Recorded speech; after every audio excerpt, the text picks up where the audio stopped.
Hello साथियों, नमस्कार साथियों। आज हम आप लोगों को जो है घन पढ़ाने जा रहे हैं साथियों।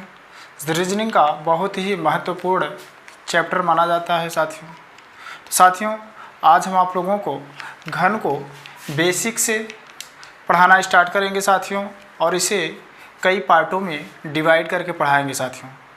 तो चलते हैं दोस्तों हम अपने प्रश्नों की ओर। जैसे कि दोस्त, घन किसे कहते हैं, सबसे पहले हमें ये जानना ज़रूरी है। घन एक ऐसी त्रिआयामी आकृति जिसकी लंबाई, चौड़ाई तथा ऊंचाई तीनों समान हो, उसे हम घन कहते हैं। जैसे दोस्त, यह मान लीजिए यह एक घन है।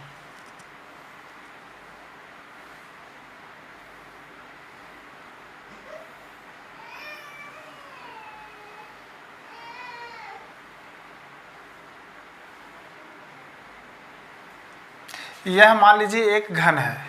अब दोस्त, इसकी लंबाई मानते हैं x है, चौड़ाई भी मानते हैं x है, और ऊंचाई भी मानते हैं x है।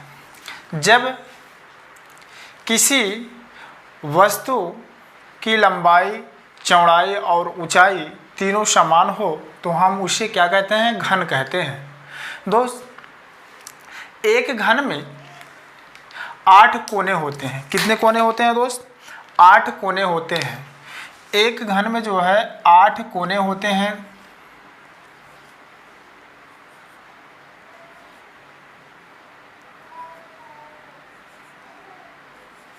तो दोस्त, एक घन में जो है 8 कोने होते हैं। प्रत्येक कोना जो होता है 3 पड़ोसी सतहों से मिलकर बना होता है। समझ में आया दोस्त? एक घन में 3 कोने होते हैं। प्रत्येक कोना 3 पड़ोसी सतहों से मिलकर बना होता है। तो दोस्त, आपने देखा घन में एक घन में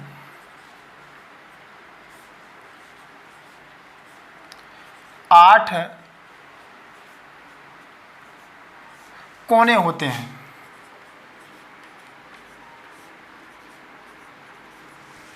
कितने कोने होते हैं? 8 कोने होते हैं। और दोस्त, एक घन में 12 किनारे होते हैं। किनारा मतलब दोस्त, जैसे कि यह आपका किनारा हुआ 2, और यह 3, और यह 4, और यह 5, और यह 6, यह 7, 8, 9, 10, और यह 11, और यह 12। यही दोस्त क्या है? किनारा। प्रत्येक किनारा जो होता है 2 पड़ोसी सतहों से मिलकर बना होता है। तो एक घन में कितने किनारे होते हैं? एक घन में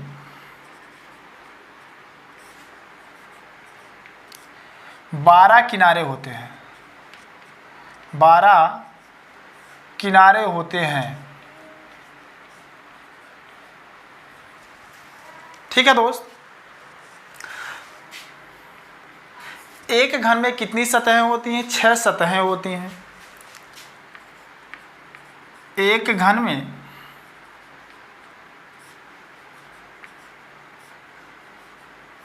घन में 6 सतह होती है। समझ में आया दोस्त? एक घन में 8 कोने होते हैं, एक घन में 12 किनारे होते हैं, और एक घन में 6 सतहें होती हैं। जैसे मान लीजिए दोस्त, यह एक कमरा है। कमरे का जो ज़मीन वाला हिस्सा होता है एक सतह यह कहलाता है, और जो ऊपर का एक छत होता है ये एक सतह कहलाता है, 2 हो जाता है। और ये हमारा दाईं तरफ और बाईं तरफ 2 सतहें हुई, 4 हुआ। और सामने की सतह और पीछे की सतह, 4 2 6 सतहें हुई। ठीक है दोस्त। तो आपने सीखा एक घन में 8 कोने होते हैं, 12 किनारे होते हैं, 6 सतहें होती हैं। तो एक कोना बनने के लिए कितनी पड़ोसी सतहों की आवश्यकता होती है दोस्त? जैसे कि यह कोना है। अब दोस्त, इस कोने में एक सतह ये हुआ, जहाँ तक ये लाल रंग से रंगी है एक सतह ये हुआ दोस्त, और एक सतह ये हुआ।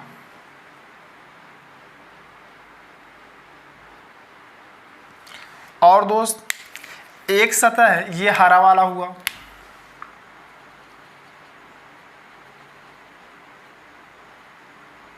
तो आपने देखा एक घन बनने के लिए 3 पड़ोसी सतहों की आवश्यकता पड़ती है।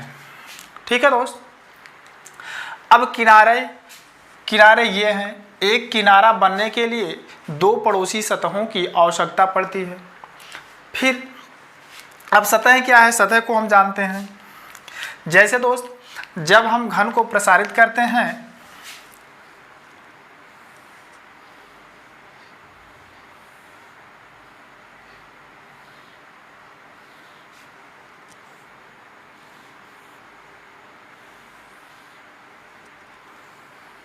अब दोस्त यह आपका F1 हुआ, और यह जो है F2 हुआ, और यह F3, यह F4, यह F5, और यह आपका F6।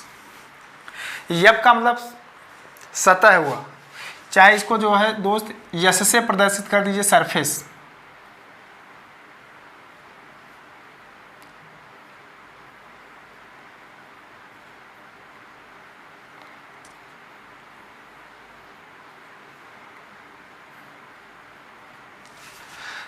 तो आपने देखा 6 सतहें होती हैं। ठीक है दोस्त। अब एक सतह कितनी सतहों से जुड़कर बनी होती है? एक सतह जो है 4 पड़ोसी सतहों से जुड़कर बनी होती है। जो एक सतह जुड़ी नहीं होती है वही उस सतह की विपरीत सतह कहलाती है।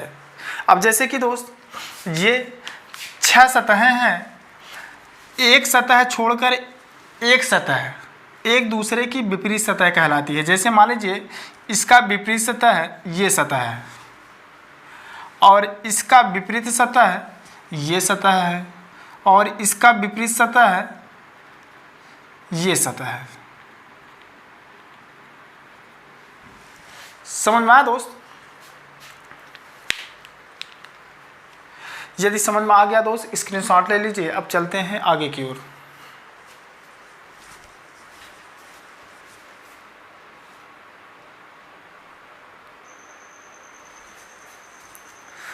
अब जैसे कि दोस्त प्रश्न स्क्रीन पर दिख रहा है, जैसे प्रश्न दिया है एक घन के 6 सतह पर ए से F तक लिखा गया है। ए और बी पड़ोसी हैं, सी और डी पड़ोसी नहीं हैं, ए व ई पड़ोसी हैं, तो F के विपरीत सतह पर कौन सा है? तो दोस्त आपको पता है जब हम घन को प्रसारित करते हैं दोस्त तो उनकी 6 सतहें इस प्रकार होती है। ठीक है दोस्त। अब दोस्त प्रश्न ये कह रहा है कि ए और बी पड़ोसी हैं। तो दोस्त ए को हम यहाँ लिखेंगे, बी को यहाँ लिखेंगे, तो ए और बी पड़ोसी हुए दोस्त। फिर उसके बाद प्रश्न ये कह रहा है सी और डी पड़ोसी नहीं है, तो इसका मतलब विपरीत सतह पे है दोस्त। तो इसका मतलब सी यहाँ होगा और डी यहाँ, तो दोनों पड़ोसी नहीं हुए। फिर उसके बाद प्रश्न ये कह रहा है ए व ई, तो इस ए व ई पड़ोसी हैं, तो इसका मतलब ई कहाँ पे होगा? यहाँ पे होगा दोस्त। उसके बाद एक बच जाता है, देखिए ए भी बैठ गया है, बी भी बैठ गया है, सी डी ई और एफ, इसका मतलब जो खाली जगह है वहीं पे बैठेगा, तो एफ है यहाँ पे होगा। अब दोस्त ए व ई पड़ोसी इसलिए हैं दोस्त, जब इस सतह को हम मोड़ेंगे तो ये आके यहाँ पे क्या होगा? जुड़ जाएगा। जब ये जुड़ जाएगा तो ए और ई पड़ोसी हो जाएंगे। ठीक है दोस्त। तो आपने सबको बैठा दिया। अब आपको पता है दोस्त कि सी का विपरीत सतह कौन सा है? डी। इसका विपरीत ये है, और ए का विपरीत कौन सा है? ई है, और इसका विपरीत कौन सा है? बी है। ठीक है दोस्त। तो सी का विपरीत डी हुआ, और ए का विपरीत एफ हुआ, और बी का विपरीत कौन हुआ? ई हुआ। समझ में आया दोस्त? ए का विपरीत एफ, बी का विपरीत ई, इसका विपरीत ये हुआ, और इसका विपरीत ये हुआ, और इसका विपरीत ये। तो प्रश्न आपसे क्या पूछा है? एफ के विपरीत। तो एफ के विपरीत कौन है? ए है। एफ का विपरीत ए है। तो जिसका भी विपरीत पूछेगा आप उसका निकाल सकते हैं। सी का विपरीत डी हुआ, ए का एफ हुआ, बी का ई हुआ। समझ में आया दोस्त? यदि दोस्त समझ में आ गया है तो स्क्रीनशॉट ले लीजिए। अब चलते हैं अगले वाले प्रश्न की ओर।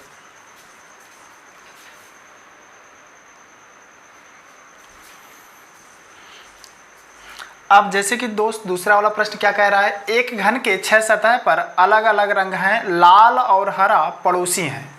तो दोस्त यह आपका जो है प्रसारित घन है।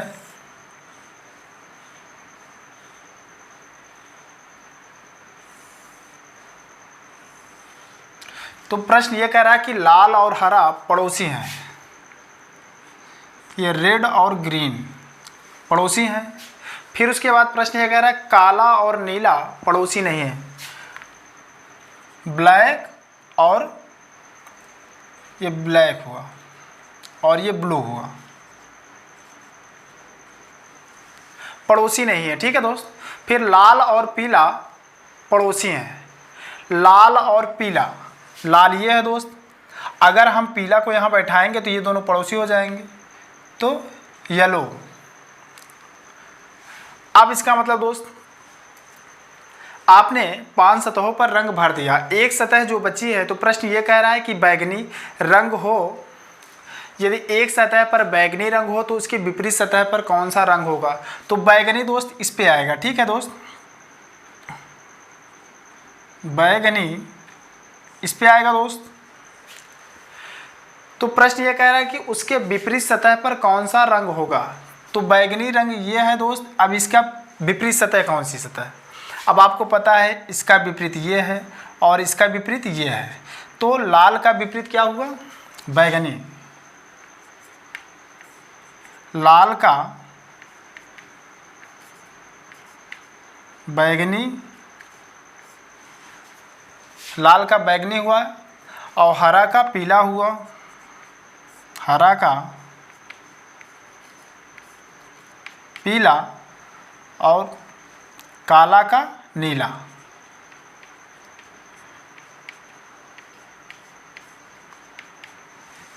तो दोस्त आपसे पूछा था कि बैगनी रंग हो तो उसकी विपरीत, बैगनी का विपरीत। तो बैगनी का विपरीत कौन सा हुआ? लाल। तो इस प्रश्न का जो उत्तर होगा लाल होगा। ठीक है दोस्त। यदि दोस्त समझ में आ गया तो स्क्रीनशॉट ले लीजिए। अब चलते हैं अगले वाले प्रश्न।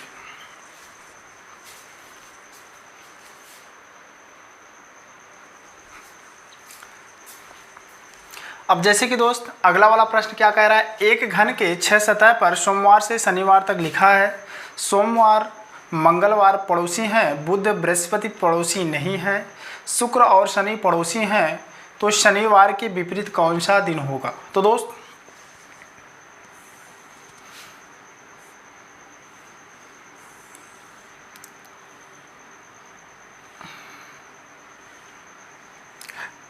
छह सतह बनाएंगे दोस्त। 6 सतह पर प्रश्न ये कह रहा है कि सोमवार मंगलवार पड़ोसी हैं। तो दोस्त सोमवार हुआ और ये मंगलवार हुआ, ये दोनों पड़ोसी हो गए दोस्त। फिर उसके बाद प्रश्न है बुध बृहस्पति पड़ोसी नहीं। इसका मतलब बुधवार को यहाँ बैठाएंगे दोस्त, और बृहस्पतिवार को यहाँ बैठाएंगे। अब इसके बाद प्रश्न ये कह रहा है शुक्र और शनि पड़ोसी हैं। शुक्र और शनि पड़ोसी हैं। तो भाई शुक्र यहाँ भी हो सकता है, यहाँ भी बैठ सकता है। देखिए दोस्त, प्रश्न में ये नहीं कहा है कि शुक्र जो है मंगल का पड़ोसी है। अगर ये प्रश्न कहता शनि जो है सोमवार का पड़ोसी है तो हम ऐसे बैठा देते, लेकिन इसमें जिक्र नहीं किया है। प्रश्न ये कह रहा है कि शुक्र और शनि पड़ोसी हैं, तो भाई शुक्र यहाँ भी बैठ सकता है, यहाँ भी बैठ सकता है, शनि यहाँ भी बैठ सकता है, शनि यहाँ भी बैठ सकता है। तो इनके कोई क्लियर नहीं दिया है इनका मान, ठीक है दोस्त। तो शुक्रवार यहाँ भी बैठ सकता है और शनि यहाँ भी बैठ सकता है। तो प्रश्न ये कह रहा है कि शनिवार के विपरीत कौन सा दिन होगा। अगर दोस्त शनिवार यहाँ बैठेगा, समझिएगा, अगर शनिवार यहाँ बैठेगा तो शनि का विपरीत कौन होगा? मंगल होगा। अगर शनिवार को हम यहाँ बैठाएंगे तो इसका विपरीत मंगल होगा। तो शनि का विपरीत, शनि का विपरीत, अगर शनि यहाँ बैठता है तो इसका विपरीत कौन होगा? मंगल होगा। मंगलवार, या समझिएगा, अगर शनि यहाँ बैठा तो इसका विपरीत कौन होगा? मंगल होगा। अगर शनि यहाँ बैठता है तो इसका विपरीत कौन होगा? सोमवार, या सोमवार। समझ में आया दोस्त?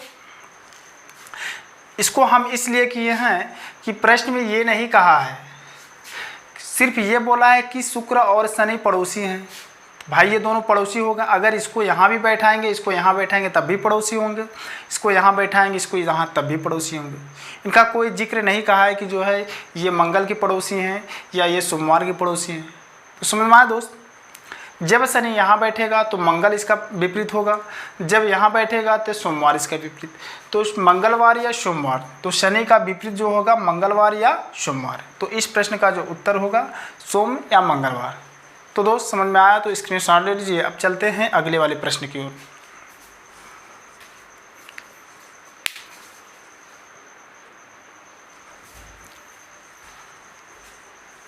अब जैसे कि दोस्त अगला वाला प्रश्न क्या कह रहा है, एक घन के 6 सतह पर ए से एफ तक लिखा है तथा प्रत्येक सतह पर एक अंक भी लिखा है। विपरीत सतह पर लिखे अंकों का योग 7 है। ए और एफ पड़ोसी नहीं हैं। सी तथा अंक 3 ना तो पड़ोसी हैं और ना समान सतह पर हैं। ई और अंक 6 समान सतह पर हैं। तो देखिए प्रश्न ये कह रहा है विपरीत सतह पर लिखे अंकों का योग जो है 7 है। फिर प्रश्न ये कह रहा है ए और एफ पड़ोसी नहीं है। फिर उसके बाद कह रहा है सी तथा अंक 3 ना तो पड़ोसी हैं और ना समान सतह पर हैं। ई और अंक 6 समान सतह पर हैं। ए और अंक 2 समान सतह पर नहीं है। बी और अंक 3 समान सतह पर नहीं है। बी और अंक 3 जो है समान सतह पर नहीं है। ठीक है दोस्त। तो कह रहा है निम्न प्रश्नों का उत्तर दो। नंबर 1, सतह डी पर कौन सा अंक होगा। फिर उसके बाद सी के विपरीत कौन सा अक्षर होगा। फिर उसके बाद सतह ए पर कौन सा अंक लिखा है। ठीक है दोस्त। तो हम क्या करते हैं, 6 सतह बनाते हैं।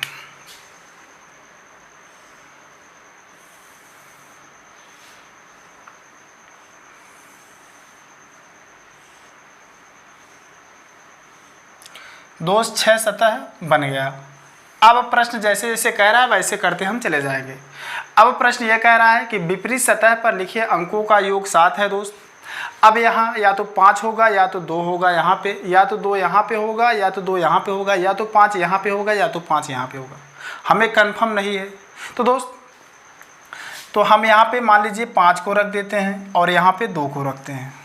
अभी इनका स्थान चेंज भी हो सकता है। अगर यहाँ हम 2 को रखेंगे यहाँ 5 को भी रख सकते हैं। ठीक है दोस्त। अब उसके बाद प्रश्न ये कह रहा है ए और एफ पड़ोसी नहीं है। इसका मतलब ए यहाँ होगा और एफ यहाँ, तभी तो पड़ोसी नहीं होंगे। फिर प्रश्न ये कह रहा है सी तथा अंक 3 ना तो पड़ोसी हैं और ना ही समान सतह पर हैं। समझिएगा, सी तथा अंक 3, सी तथा अंक 3 ना तो पड़ोसी हैं और ना ही समान सतह पर हैं। तो मान लीजिए हम सी को यहाँ लिखते हैं और ना ही पड़ोसी, पड़ोसी नहीं होगा, इसका मतलब ना ही समान सतह इस पर भी नहीं है, तो इसका मतलब 3 कहाँ पे होगा, यहाँ पे। प्रश्न कह रहा है ना सी तथा अंक 3 ना तो पड़ोसी हैं और ना ही समान सतह पर हैं, तो हमने इसको पड़ोसी नहीं लिखा और ना ही इस मतलब सतह पर लिखे, एक सतह छोड़कर लिखा। ठीक है दोस्त। उसके बाद ई और अंक 6, ई और अंक 6 समान सतह पर है। ई जो है और अंक 6, मान लीजिए ई को हम यहाँ लिखते हैं, समान सतह मतलब एक ही सतह पे है, तो 6 इस पे आएगा। ठीक है दोस्त। प्रश्न ये कह रहा है कि ई और अंक 6 समान सतह पर हैं, ए और अंक 2 समान सतह पर नहीं है। ए और अंक 2, अब देखिए दोस्त, ठीक है, ये अपने स्थान बैठा है, ए जो है और 2 समान सतह पर नहीं, इसका मतलब यहाँ पे 5 सही है और एफ की जगह 2 समान सतह पर नहीं है। बी और अंक 3, देखिए प्रश्न ये कह रहा है कि बी और अंक 3 समान सतह पर नहीं है, इसका मतलब बी कहाँ बैठेगा, इसके बगल में बैठेगा, तो बी यहाँ बैठ गया दोस्त। अब दोस्त एफ ए का भी स्थान 5 मिल गया है, एफ का 2 मिल गया है, ई का 6 मिल गया है।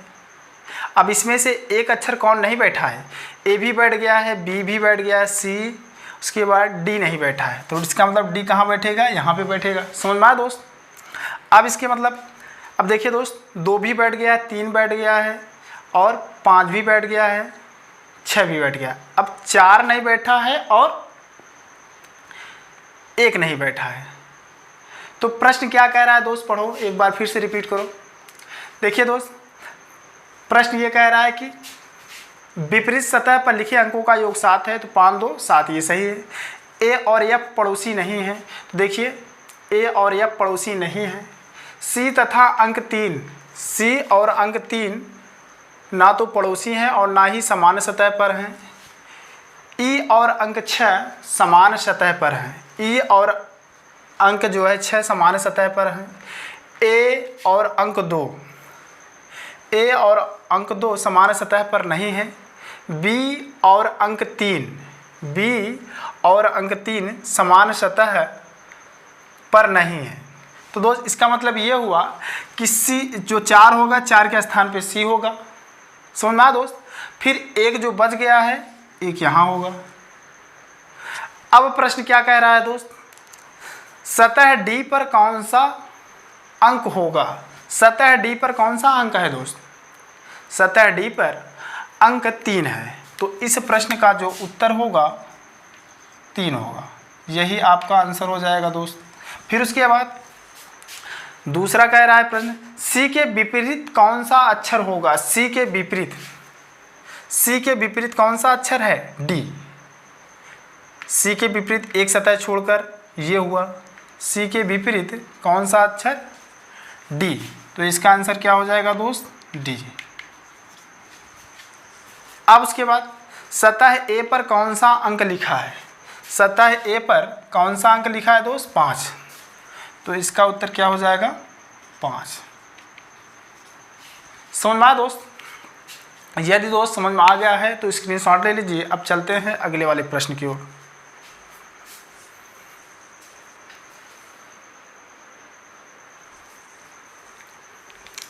अब जैसे कि दोस्त घन को काटना एवं छोटे घन बनाना।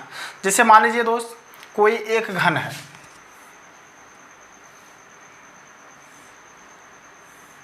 जैसे मान लीजिए यह एक घन है दोस्त, यह एक घन है। जब किसी भी घन को तीनों भुजाओं से समान रूप से जब कटिंग की जाती है, जैसे मान लीजिए इधर से हमने काटा, फिर इधर से काटा, फिर दोस्त हमने इधर से काटा, फिर इधर से काटा, फिर दोस्त हमने इधर से काटा और इधर से काटा। जब किसी भी घन को तीनों भुजाओं में जब समान रूप से कटिंग की जाती है तो हमें छोटे छोटे घन प्राप्त होते हैं। ठीक है दोस्त, जैसे मान लीजिए इस घन को हमने तीनों भुजाओं से समान रूप से कटिंग किया तो हमें टोटल 8 छोटे छोटे घन प्राप्त हुए दोस्त। जैसे कि एक घन ये वाला हिस्सा हुआ, एक ये और एक ये, एक ये, तो ऊपर से 4 हुए और नीचे से 4, तो कितने हो गए टोटल 8 घन। जब किसी भी घन को समान रूप से तीनों भुजाओं को समान रूप से जब कटिंग की जाती है तो हमें 8 छोटे छोटे घन प्राप्त होते हैं। ठीक है दोस्त, तो इसलिए कुल घनों की संख्या बराबर होता है, एक फार्मूला होता है, कुल घनों की संख्या बराबर, कुल घनों की संख्या बराबर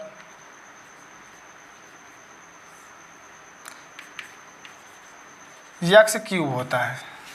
क्या होता है? X cube. जहाँ एक्स क्या है? जहाँ एक्स बराबर बड़े घन की भुजा, बड़े घन की भुजा बटा में छोटे घन की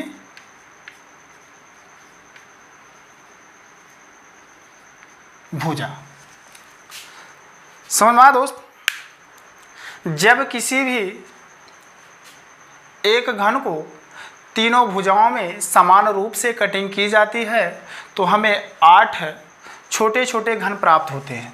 ठीक है दोस्त, जैसे मान लीजिए इस घन की भुजा, बड़े घन की, मान लीजिए यहाँ से यहाँ तक की दोस्त टोटल भुजा 2 थी और यह भी 2 था और यह भी 2 था। अब इसे 1 सेंटीमीटर भुजा में काटा गया दोस्त। तो जब हम x की वैल्यू निकालेंगे दोस्त तो क्या हो जाएगी x की वैल्यू? बड़े घन की भुजा, अब बड़े घन की भुजा कितनी हो गई? 2 हो गई। अब इसे 1 सेंटीमीटर छोटे घनों में काटा गया है दोस्त, तो 2/1 हो जाएगा दोस्त, बराबर x बराबर क्या हो जाएगा? 2। तो कुल घनों की संख्या क्या हो जाएगी? X cube. कुल घनों की संख्या बराबर 2 का क्यूब, अर्थात 2 का क्यूब 2 दूनी 4 दूनी 8, 2 गुणित 2 गुणित 2 बराबर 8। समझ में आया दोस्त? यदि दोस्त समझ में आ गया है तो स्क्रीनशॉट ले लीजिए दोस्त। अब चलते हैं अगले वाले प्रश्न की ओर।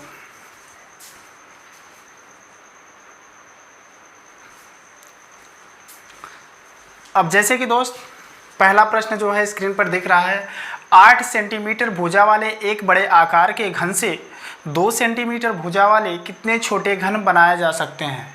तो दोस्त हमने आपको बताया था कुल घनों की संख्या बराबर क्या होता है? एक्स क्यूब होता है।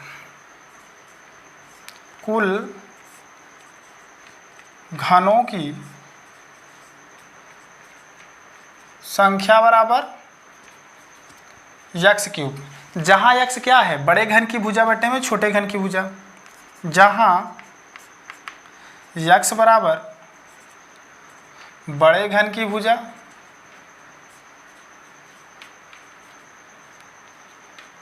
बटा में छोटे घन की भुजा, छोटे घन की भुजा। अब दोस्त 8 सेंटीमीटर भुजा वाले, तो बड़े घन की भुजा दिया है कितना? 8 सेंटीमीटर। तो हम जब x की वैल्यू निकालेंगे दोस्त तो 8 बटा में छोटे घन की भुजा कितनी है? 2 सेंटीमीटर। हम इसमें 2 से भाग देंगे, 2 कन्नम 2, 2 चौको 8। तो x बराबर कितना मिला दोस्त? 4। तो कुल घनों की संख्या है कितना, x³। तो निकाल सकते हैं कुल घनों की संख्या बराबर 4 का क्यूब करेंगे दोस्त। जब 4 का क्यूब करेंगे, 4 चौको 16 चौको 64 घन। तो कुल घनों की संख्या कितनी हो जाएगी दोस्त, 64। यही आपका उत्तर हो जाएगा। समझ में आया दोस्त? यदि समझ में आ गया है दोस्त तो स्क्रीनशॉट ले लीजिए। अब चलते हैं दूसरे वाले प्रश्न पे।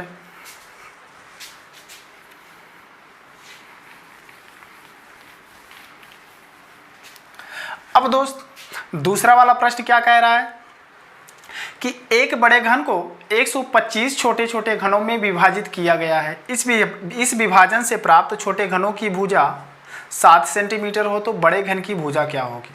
तो दोस्त कुल घनों की संख्या दिया है, अर्थात x³ बराबर दिया है मान। अब दोस्त कुल घनों की संख्या का फार्मूला होता है x³ बराबर दिया है मान कितना, x³ बराबर दिया है 125। जब x का मान निकालेंगे, दूसरे वाले प्रश्न को हल कर रहे हैं दोस्त, तो x³ बराबर दिया है मान 125। तो x का मान निकालेंगे, इसका घनमूल निकालेंगे दोस्त, कितना आएगा 5। अब दोस्त आपको बताए थे फार्मूले में, जहाँ x क्या है, बड़े घन की भुजा बटे में छोटे घन की भुजा। तो फार्मूला था x बराबर बड़े घन की भुजा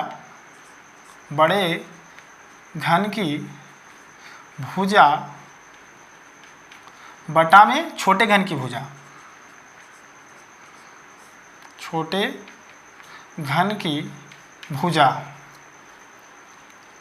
अब दोस्त बड़े घन की भुजा दिया है मान,